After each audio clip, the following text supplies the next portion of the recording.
Le Seigneur Jésus-Christ dit, mes brebis ne suivront point un étranger, car leur oreille est exercée à la voix de leur maître. Frères et sœurs en Christ, bien-aimés, chers amis, nous avons le privilège d'entendre la voix de Dieu.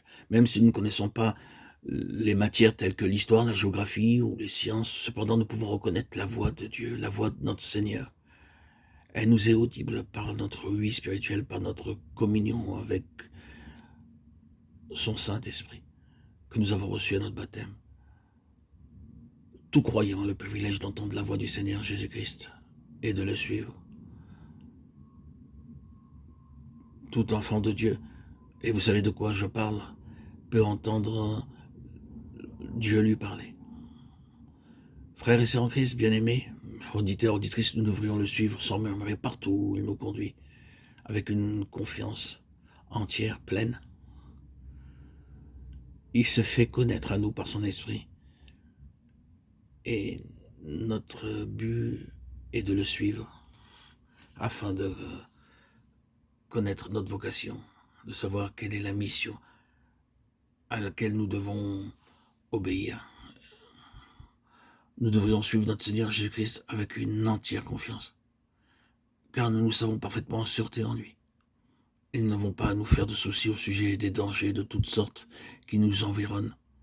Entendre tous les jours la voix du berger, le suivre en mettant pleinement notre confiance en lui, est un principe fondamental, élevé, pour obtenir le salut.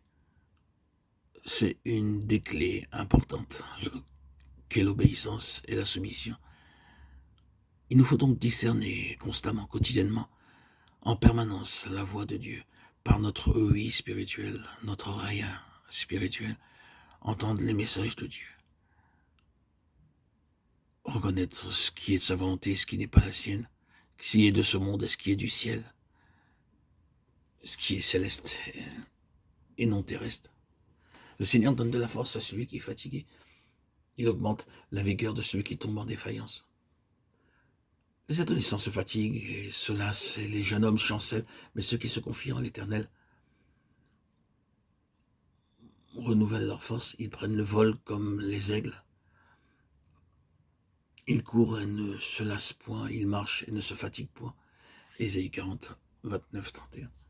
Les jeunes gens qui mettent leur confiance en leur propre force peuvent être sûrs de tomber. Mais ceux qui s'attendent au Seigneur renouvellent leur force. Ils s'élèveront avec des ailes comme les aigles. Leurs épreuves même serviront à les faire voler très haut, selon l'enseignement donné aux aiglons, dont la mer détruit le nid et les fait basculer par-dessus le bord du précipice. Si on leur permettait de rester confortablement dans le nid, ils deviendraient semblables aux moineaux qui ne savent pas voler haut. Ainsi, toute épreuve est pour le croyant un moyen d'éducation pour voler plus haut et pour voir les choses d'un point de vue plus élevé. Il court et ne se lasse point. Cela veut dire que nous recevons la force et la grâce nécessaires pour persévérer dans n'importe quelle situation.